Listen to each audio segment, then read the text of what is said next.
Chief Ministers of Eastern Province in Sri Lanka, and Minister of Agriculture, Animal Production and Development, Rural Industries Development, Fisheries and Tourism during 2013-2015. Let's welcome him with a big round of applause.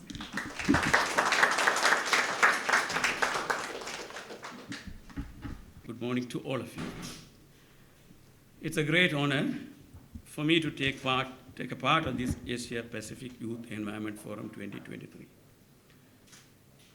I would like to begin by expressing my sincere appreciation and gratitude to the UNEP major group of children and youth and the United Nations organizations including UN Environment Programme, the Resident Coordinators Office, UNICEF, UNDP, and the Food and Agricultural Organizations in Sri Lanka. I missed out Dr. Subrata.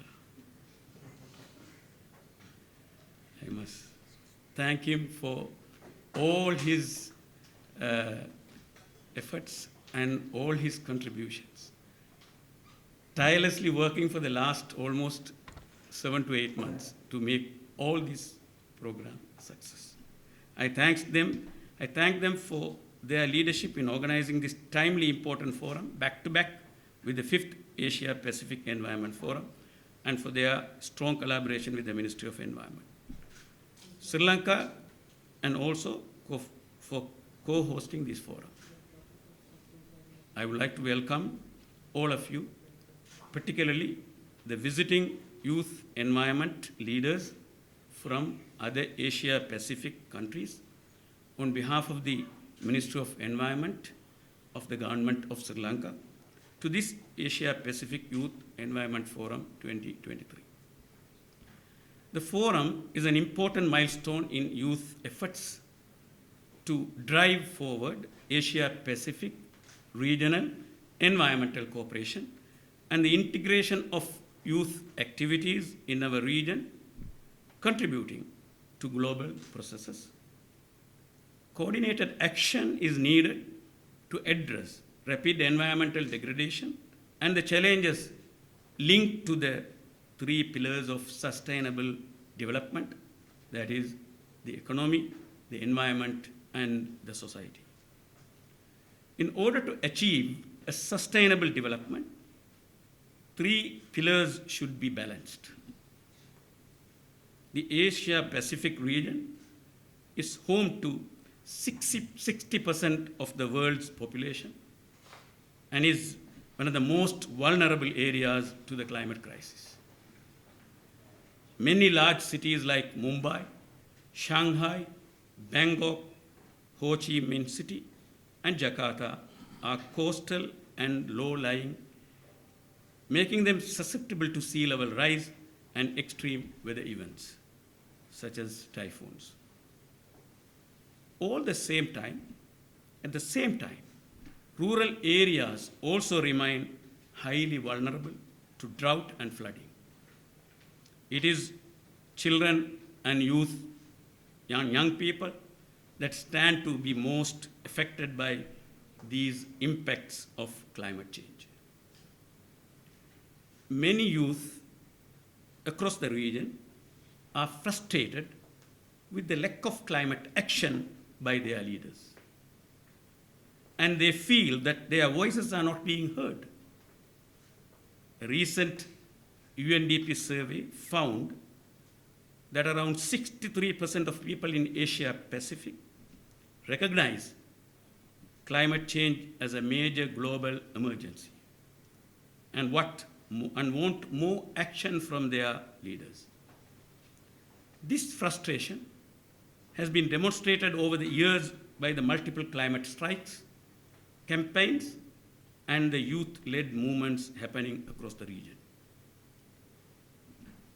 The Asia Pacific region must increase youth efforts to prepare for and tackle urgent overlapping crises if it is needed to strengthen the resilience of its people and the economies. So, the youth in this region is a major group to engage with for effective, inclusive, and sustainable multilateral action to tackle climate change, biodiversity loss, and pollution, which we call the triple planetary crisis. The Asia-Pacific Youth Environment Forum will aim to promote collective, impactful, and sustainable measures to the triple planetary crisis at all levels, national, regional, and global. Today, due to unsustainable consumption and production patterns and practices, the triple planetary crisis have created many environment, social, and economic disasters. Therefore, I wish to propose that this forum focus on all the dimensions such as environment degradation, economic drawbacks, and social disparities in this region. I hope this youth forum will support and build the conducive environment towards key outcomes such as a regional youth manifesto, outcome document of Asia Pacific Environment Youth Forum 2023, youth inputs to UNIA 6 and the Asia Pacific Youth Roadmap, etc. It's an honor to say that this Youth Environment Forum provides a self-organized space for training and capacity building for youth participating at UNIA 6 and the 5th Forum of Ministers of Environment Authorities of Asia Pacific. In this respect, I take this opportunity to acknowledge and appreciate the international youth delegates for their participation and support for leading and coordinating activities with UNIA. I also admire them for taking responsibility for the sessions within the Youth Environment Forum, including capacity building, knowledge sharing, and skill-based actions, as well as activism and network development in line with the By Youth for Youth approach.